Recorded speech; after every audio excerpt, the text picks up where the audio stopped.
ప్రియులరా, ఈ వారము నుండి రానున్న కొన్ని వారాలుగా ఒక ప్రాముఖ్యమైన అంశం మీద చాలా భావగర్భితమైన సందేశాలు అందించనున్నాను. అంశాన్ని మీరు రాసుకోండి. సిద్ధపడండి, సమయము సమీపించింది. ముందుగా వాక్యం చదువుకుందాం. 1 పేతురు 4వ అధ్యాయము 7వ వచనము. అయితే అన్నింటి అంతము సమీపమై ఉన్నది, కాగా మీరు స్వస్థ బుద్ధి గలవారై ప్రార్థనలు చేయుటకు మెలకువగా ఉండండి. అంతము సమీపించి ఉన్నది అంటూ వాక్యం అంటది సిద్ధపడండి. నిజమే ప్రియులరా, ప్రస్తుతంలో ఈ లోకాన్ని మనం చూస్తూ ఉండగా రక్షణ పొందిన వారు పరలోకానికి ఎత్తబడే సమయము ఆసన్నమైంది. అందుకు రక్షణ పొందిన వారందరూ ఏం చేయాలంటే ప్రియులరా, వాక్యానుసారముగా సిద్ధపడాలి. యేసు ప్రభు ఒక మాట చాలా తేటగా చెప్పారు ప్రియులరా, సిద్ధపడిన వారే ఎత్తబడతారు, సిద్ధపడని వారు విడిచిపెట్టబడతారు. సమయము సమీపించింది. ఎలా సిద్ధపడాలి? చాలా విషయాలు ఉన్నాయి, కానీ ఈ సందేశంలో అతి ప్రాముఖ్యమైన సిద్ధపాటు మనం చూద్దాం. అదేంటంటే, దేవుని వాక్యానుసారముగా మనమట దేవుని శ్రమల్లో పాల్గొనుట ద్వారా సిద్ధపడాలట. ఇది ఎక్కడ మీరు విని ఉండరు, ఇప్పుడు వింటున్నారు. చాలా జాగ్రత్తగా వినండి. చూడండి దేవుని వాక్యము. 1 పేతురు 4వ అధ్యాయము 12-13 వచనాలు. ప్రియులరా, మిమ్మును శోధించుటకు మీకు కలుగుచున్న అగ్ని వంటి మహాశ్రమలను గూర్చి మీకు ఏదో ఒక వింత సంభవించినట్లు ఆశ్చర్యపడకుడి. క్రీస్తు మహిమ బయలుపరచబడినప్పుడు మీరు మహా ఆనందముతో సంతోషించు నిమిత్తము క్రీస్తు శ్రమల్లో మీరు పాలివారై ఉన్నంతగా సంతోషించుడి. సిద్ధపడండి. ఎలాగా? క్రీస్తు శ్రమల్లో పాలివారై ఉండండి. ఈ సిద్ధపాటు పేతురు ఎప్పుడో రాశాడు. ప్రస్తుత దినాల్లో ఈ సిద్ధపాటు చాలా ప్రాముఖ్యంగా కనబడుతుంది. ఏంటంటే ప్రియులారా, దేవుని శ్రమల్లో పాల్గొనుట ద్వారా రక్షణ పొందిన ప్రతి ఒక్కరూ కూడా సిద్ధపడాలి. రక్షణ పొందిన వారికి కనీసం 3 తీర్పులు ఉన్నాయి ప్రియులారా. 1, వేరు చేయబడే తీర్పు. ఇంకొక తీర్పు ఉన్నది, రక్షణ పొందిన వారు పరలోకం వెళ్ళిపోయిన తర్వాత అక్కడ బహుమానాల తీర్పు జరుగుద్ది. 3వ తీర్పు చాలా ప్రాముఖ్యమైంది. ఈ పాఠ్యభాగములో పేతురు దాన్ని ప్రస్తావిస్తున్నాడు. దీన్ని ఏమంటామంటే ప్రియులరా, శ్రమల తీర్పు. శ్రమల తీర్పు ఏంటంటే ఈ శ్రమల తీర్పు వాక్యం చదువుకుందాం. 1 పేతురు 4వ అధ్యాయం 17-18 వచనాలు. తీర్పు దేవుని ఇంటి యొద్ద ఆరంభమగు కాలము వచ్చి ఉన్నది. అది మన యొద్దనే ఆరంభమైతే దేవుని సువార్తకు అవిధేయులైన వారి గతి ఏమవును?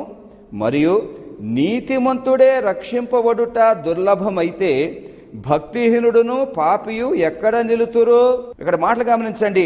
తీర్పు దేవుని ఇంటి యొద్ద ప్రారంభమవుతున్నది. ఏంటంటే ప్రియులారా, ఈ తీర్పు చాలా జాగ్రత్తగా వినండి. ఇది శ్రమల తీర్పు.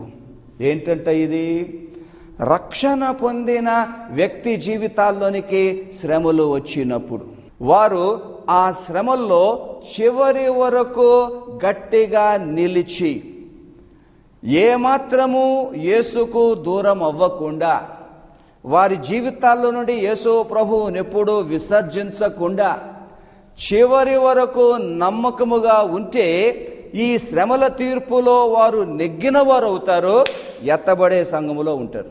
కానీ క్రైస్తవ జీవితములో శ్రమలు వచ్చినప్పుడు, ఇక్కడ పేతురు అంటాడు, అగ్ని వంటి శ్రమలు వచ్చినప్పుడు ఎవరైనా సరే దేవుణ్ణి అపార్థము చేసుకుని దేవుని మీద అణిగి సణిగి గొణిగి, నువ్వు నిజముగా దేవుడివే అయితే నా జీవితంలో ఇలాగా నువ్వు చేస్తావా అని ఆయన్ని నిందించి వేధించి నెమ్మదిగా విశ్వాసానికి దూరం అయిపోవుట, గుడికి రావడం మానేయుట, క్రైస్తవ వ్యాయామాలు విరమించుకొనుట, మరల లోకములో కలిసిపోవుట, ఒక సమయం వచ్చేటప్పటికి అట్టి వారు ఏం చేస్తారు ప్రియులరా?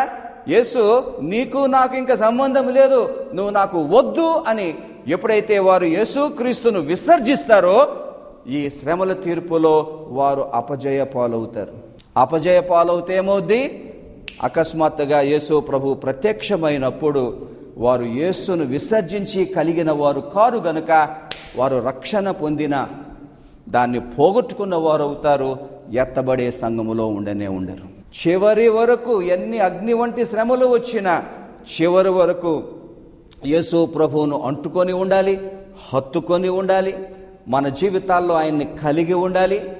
అప్పుడే ప్రియులరా ఈ శ్రమల తీర్పుల్లో మనము గెలిచిన వారం అవుతాం, ఎత్తబడే సంఘములో ఉంటాం. అదే అంటారనమాట ప్రకటనలో యేసు ప్రభు, మరణం వరకు నమ్మకముగా ఉండు. ఏ విషయంలో నమ్మకముగా ఉండము? నీ శ్రమల్లో నమ్మకముగా ఉండు. ఆ శ్రమల్లో చివరి వరకు నమ్మకంగా ఉంటే యేసు ప్రభు మీకు నాకు జీవ కిరీటాన్ని ఇస్తారు. సరే, ముందుకు వెళ్దాం. పరిశుద్ధ బైబిల్లో నుండి ప్రియులరా, రక్షణ పొందిన మనకు 3 రకాల శ్రమలు వస్తాయి. ఆ మొదటి శ్రమ మీరు రాసుకోవచ్చు. అది మన విశ్వాసమును బట్టి వచ్చే శ్రమలు, మన రక్షణను బట్టి వచ్చే శ్రమలు. చూడండి, మత్తయి సువార్త 24వ అధ్యాయం 9వ వచనము. అప్పుడు జనులు మిమ్మును శ్రమల పాలు చేసి చంపెదరు, మీరు నా నామము నిమిత్తము సకల జనముల చేత ద్వేషింపబడుదురు. ఆ మాటలు మీరు గమనించండి.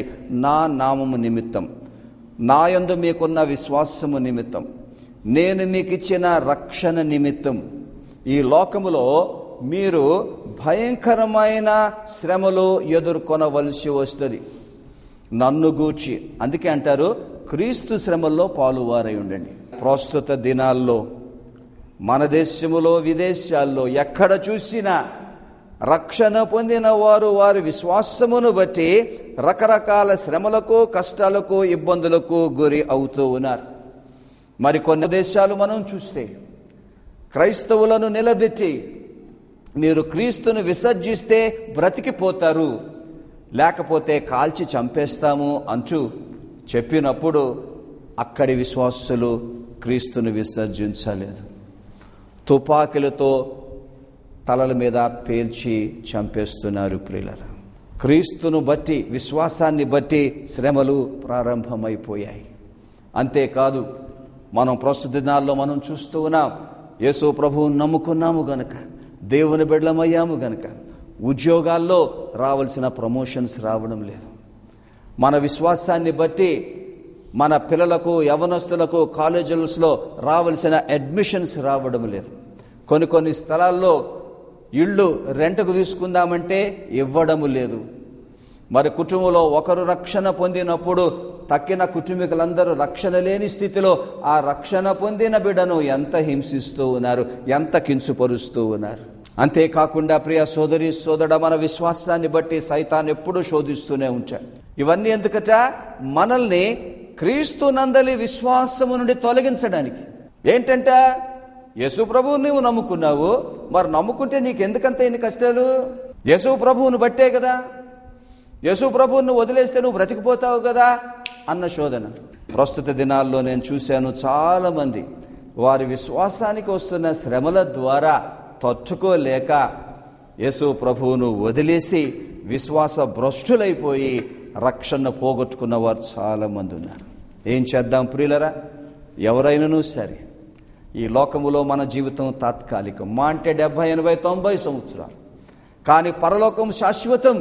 ఈ లోకములో ఈ చిన్న చిన్న శ్రమలను బట్టి క్రీస్తును వదిలేస్తే ఆయన రక్షణ కూడా వదిలేసినట్టు పరలోకములో మన నిత్య జీవాన్ని కూడా పోగొట్టుకొనున్నట్లు సైతాను ఎవరి విశ్వాసాన్నైనా ఈ ఉదయము శోధిస్తున్న ఎడల సన్నగిలింప చేస్తున్న చిన్న ప్రార్థన చేసుకుందాం. యేసయ్యా, నా జీవితంలో నేను ఏదైనా వదులుకోవడానికి నేను సిద్ధమే, కానీ నిన్ను మాత్రము ఎన్నడూ వదలను, నీ అందలి విశ్వాసం మాత్రము ఎన్నడూ వదలను, నీ రక్షణ మాత్రము ఎన్నడూ వదలనని మనము కంకణం కట్టుకుంటే ఎత్తబడే సంఘములో ఉంటాం.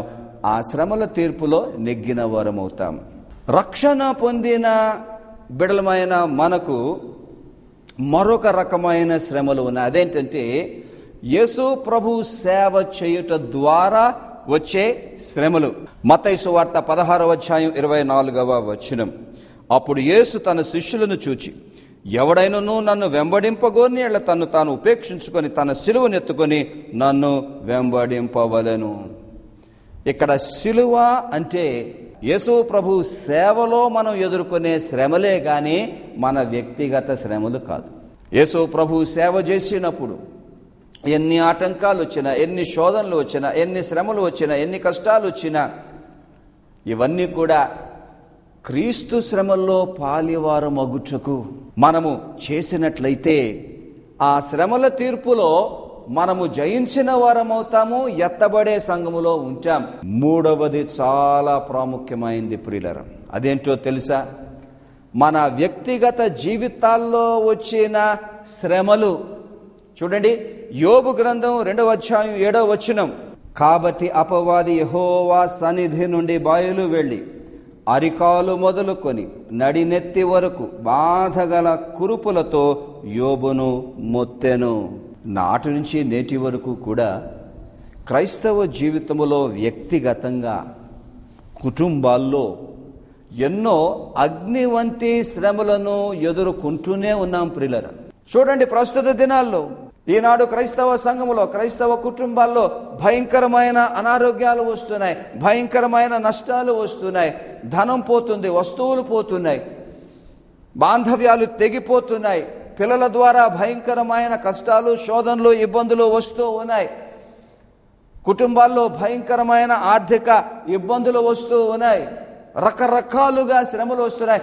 అన్నిటికన్నా భయంకరమైంది ప్రియులరా, క్రైస్తవ కుటుంబాల్లో వయసులో ఉన్నవారు అకాల మరణానికి గురి అవ్వడం, వయసులో ఉన్న భర్త చచ్చిపోవడం, వయసులో ఉన్న భార్య చచ్చిపోవడం, మంచి వయసులో ఉన్న దేవుని సేవకులు చచ్చిపోవడం, చక్కగా ఎదుగుతున్న పిల్లలు చచ్చిపోవడం, ఇవన్నమాట అగ్ని వంటి శ్రమలు. క్రైస్తవ జీవితంలో ఈ అగ్ని వంటి శ్రమలు వస్తాయి. పరిశుద్ధాత్మ దేవుడు మాట్లాడుతున్నాడు.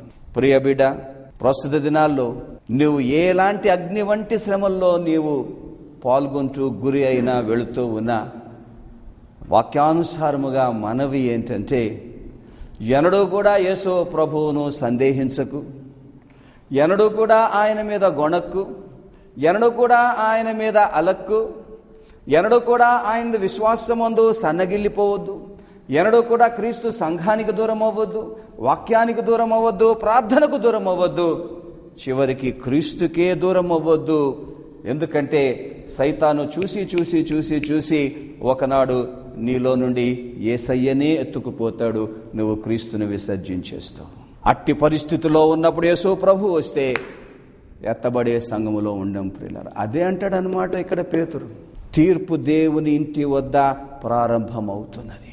క్రైస్తవ జీవితంలో అగ్ని వంటి శ్రమలు వచ్చినప్పుడు దయచేసి ఎన్నడూ కూడా యేసయ్యా ఈ శ్రమ నాకు ఎందుకు పెట్టావు అని ఎన్నడూ కూడా అనకండి, కలలో కూడా అనకండి ప్రియులారా. ఎందుకో తెలుసా? ఈ శ్రమలు అన్నవి యేసు ప్రభు ద్వారా రానే రావు. యేసు ప్రభు శ్రమలకు కారకుడు కాదు, ఆయన దీవెనలకే కారకుడు. శ్రమలకు కారణం ఏంటో తెలుసా?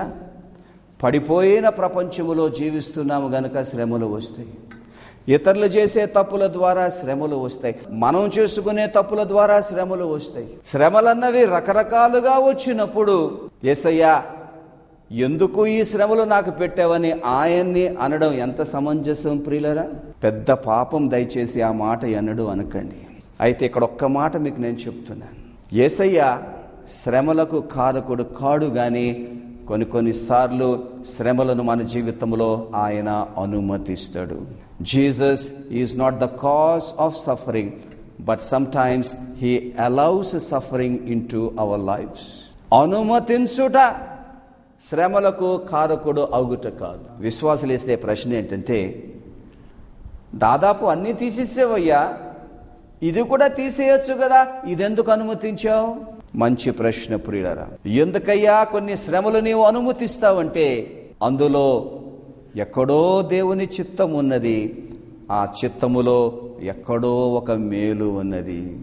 అయితే వినండి ప్రియులారా, బహుశా ఆ మేలు మన జీవితాలకే కావచ్చు, మన కుటుంబాలకే కావచ్చు, మన దాంపత్యాలకే కావచ్చు, మన భవిష్యత్తుకే కావచ్చు. ఒకవేళ ఆ మేలు మనకు సంబంధించింది కాకపోతే అది దేవునికి సంబంధించిందై ఉండవచ్చు. దేవుడు ఆ శ్రమ ద్వారా ఎక్కడో ఎవరికో ఏదో ఒక సంకల్పము చిత్తము నెరవేర్చుకుంటున్నాడు, ఎక్కడో ఒక మేలు చేస్తున్నాడు. ఈ రకంగా దేవుడు శ్రమలను అనుమతించినప్పుడు ప్రియులరా, అట్టివారు ఏం చెప్పాలో తెలుసా? యేసయ్యా, ఏదో ఒక మేలు కొరకు ఈ శ్రమను నా జీవితంలో నీవు అనుమతించావయ్యా, నీవు తప్పు చేసేవాడవు కాదయ్యా. ఆ మేలు నెరవేరుటకు ఈ శ్రమను నేను తట్టుకుంటానయ్యా, ఈ శ్రమను నేను భరిస్తానయ్యా, ఈ శ్రమ సహించడానికి నాకు కృప దయచేయ ప్రభువా. ఎంత ఉన్నతమైన భావం అండి! మన సుఖములో దేవుని చిత్తము నెరవేర్చుట మంచిది, గాని శ్రమల్లో దేవుని చిత్తాన్ని నెరవేర్చగలమా? అది క్రీస్తు శ్రమల్లో పాల్గొనుట. ఎవరైతే ఈ రకంగా క్రీస్తు శ్రమల్లో పాల్గొని దైవ చిత్తానుసారమైన శ్రమలను సంతోషంగా భరిస్తారో, భరించుటలో ఎన్నడూ క్రీస్తును విసర్జించరో, ఒకనాడు పరలోకం వెళ్ళినప్పుడు ప్రభు చాలా తేటగా చెప్తారు, నా ప్రియ బిడ్డ, ఎందుకని నీకు ఆ కష్టం వచ్చిందో తెలుసా? ఇదిగో నేను నెరవేర్చుకున్న ఈ మంచి సంకల్పం ఇది అని ప్రభువు చెప్పినప్పుడు, అప్పుడు ఆ సంకల్పం ఏదో మనకు అర్థమవుద్ది. అప్పుడు ప్రభువుతో మనం అంటాము, యేసయ్యా, నాకు కలిగిన శ్రమ ద్వారా ఈ సంకల్పాన్ని నీవు నెరవేర్చుకున్నందుకే నీకు స్తోత్రములు నైనా. ఆ శ్రమను తట్టుకోవడానికి, విశ్వాసములో నిలబడడానికి కృప కూడా ఇచ్చావు నైనా, నీకు స్తోత్రములు అని అప్పుడు ప్రభువును మనం స్తుతిస్తాం. ప్రియులరా, ఏమి నేర్చుకుంటున్నాం? వ్యక్తిగత శ్రమలు అన్న తీర్పు వచ్చినప్పుడు అందులో ఏదో దేవుని చిత్తం ఉన్నది, అందుకే దేవుడు అనుమతించాడు గనక దాన్ని మనం సంతోషంగా భరించి చివరి వరకు క్రీస్తు విశ్వాసములో స్థిరంగా ఉండి, చివరి వరకు యేసయ్యను మన జీవితాల నుండి ఎన్నడూ విసర్జించకుండా మనము జీవించినప్పుడు ఎత్తబడే సంఘములో ఉంటాము, ప్రభుతో సదాకాలము జీవిస్తాం.